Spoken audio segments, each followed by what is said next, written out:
देखिए, अभाज्य सबसे छोटी अभाज्य संख्या 2 होती है, सभी लोग जानते हैं। लेकिन 2 क्यों होती है, क्या कारण है? 0 और 1 क्यों नहीं होती है, उसका कुछ कारण है, आइए आपको बताते हैं।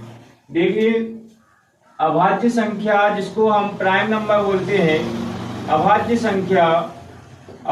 संख्या तो आपको बता दें, अभाज्य संख्या की जो परिभाषा होती है, अभाज्य संख्या की परिभाषा कहती है कि वह संख्या 1 से व खुद से विभाजित होना चाहिए, और जो 1 से व खुद से विभाजित होती है वो अभाज्य संख्या कहलाती है। देखिए, तो यहाँ पर जैसे 2 है, तो 2 1 से भी विभाजित हो रहा है और स्वयं से भी विभाजित हो रहा है।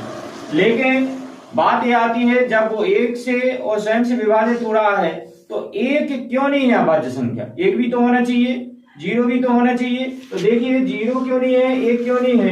कि जो 1 होता है, 1 स्वयं से तो विभाजित होता है, स्वयं से विभाजित होता है, और देखिए 1 से भी विभाजित होता है, लेकिन इसका जो भाजक गुणनफल है वो कितना होता है?